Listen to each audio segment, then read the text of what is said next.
Ladies and gentlemen, are you ready?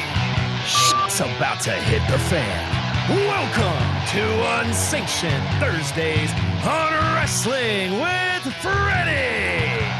What's up, everybody? Welcome back to Unsanctioned Thursdays. And today, we're going to have a little fun, have a little chat.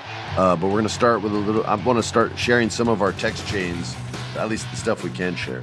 And this week, I had a buddy who sends me like shitty band names, right? Like made up band names, like Violence and Peace is the name of a band, but it's not. So this is just all fake bands. And he looks them up to make sure they're not real. And I said, that's funny. I do that with another buddy of mine where I come up with bad NXT names because I feel like NXT comes up with the worst wrestler names in the history of wrestling. In all of professional wrestling, there are no worse names than the names in NXT. It's one of the reasons I couldn't like watch and take it seriously because the names were ridiculous. You have a Steiner son, and instead of calling him a Steiner son, you call him Braun Breaker, which to me is like Rip Brickman. Like that's the kind of names that they come up with. So I have a couple. I have a luchador name, and I have my regular name.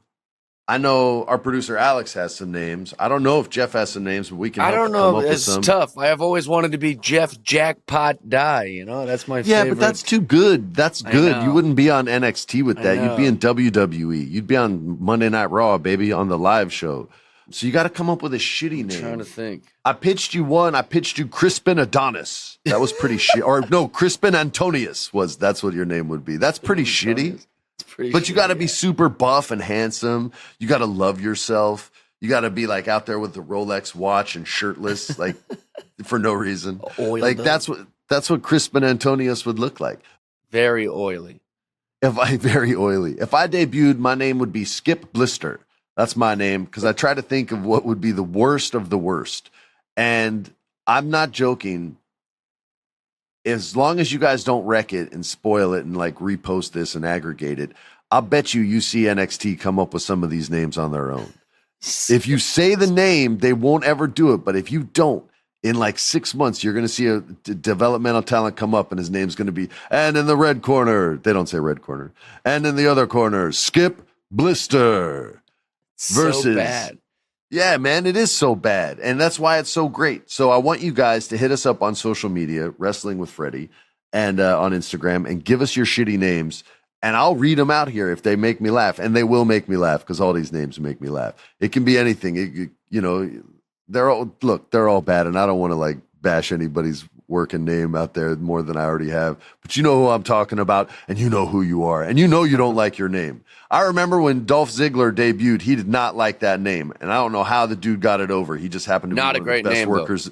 I fought against it in the room and literally called out the writer who named it. I was like, you're stealing Dirk Diggler from Boogie Nights.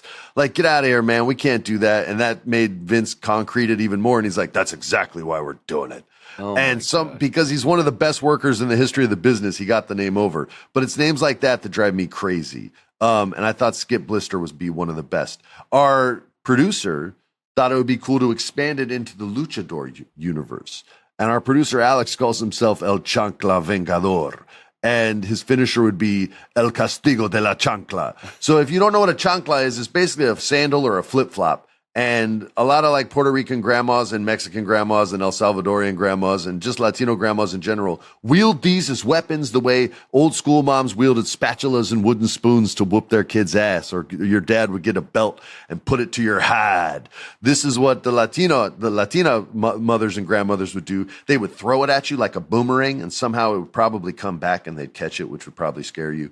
Or they'd just whip your ass with it, or whip your back or the back of your hamstrings, like anywhere where it would just be flat and stingy. And so that's what he's picking. So to our Latino audience, they already knew all that. My name would be El Chapucero, which depending where you're from means different things. So like in Puerto Rico, El Chapucero means the slob. But that kind of sucks. Like, I don't want to be the slob. Like, that's not a cool name. I'd have to be like a big fat guy, walk out there like Avalanche and just like sit on people with my finisher like Nia Jax. Like, that wouldn't be cool. But in the Mexican culture, El Chapucero means the cheater. And I like that because if I was a heel, that would be my go-to. I would just cheat to win like Eddie Guerrero. And so that's why I chose El Chapucero. I still think Crispin Antonius is a great name. But if you want, I'll work on something better, bro. I think it's funny that El Chancla Vengador would be the perfect good guy versus Mr. Iguana. That sandal and then that iguana, and then, that's what Latinx granny would be hitting with their sandal also. So I think that'd be a good little matchup. A sandal versus iguana match would be great. That'd be better than a kendo stick match. What'd you call it earlier? A bamboo? Like a bamboo? A bamboo. Well, because it was in a bamboo cage, so I thought he was in it with bamboo, but it was a kendo stick. I'm dumb. All right, you guys. John Cena's final match is coming up. It's scheduled for December 13th, 2025, during an episode of Saturday Night's Main Event.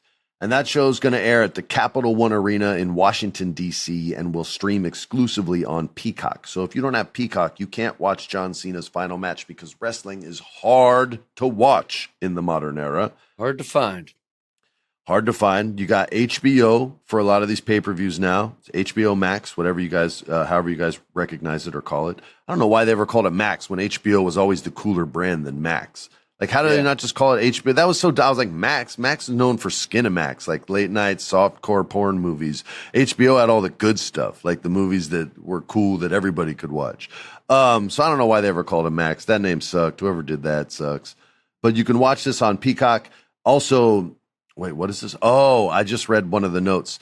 So many people apparently want AEW's Edge, Adam Copeland, to be the final match, but he's on contract, so he can't show up. And it looks like Brock Lesnar is going to wrestle him at WrestlePalooza. So I don't know who his final match could be. Could it be Randy Orton? Their rivalry is probably the biggest of theirs, but there's no introduction of the Orton character yet into this final storyline. So I don't know, dude. I got to wait a little while and see what they're going to tell us. You got any guesses for the final opponent? No idea, really. But Randy Orton would be, I don't know. I'm bad at predicting that kind of stuff. It's not Triple H. He's done. He can't wrestle anymore. I don't think it'd be Batista. He lost tons of weight. He's doing the acting thing. The Rock lost tons of weight. He's doing the acting thing. Everybody's losing Joe weight Hendry. Joe Hendry. Thank you all for listening. You guys rock. Don't forget to leave us a review and rate us. We'll see all you guys next week here on Wrestling with Freddie. Peace.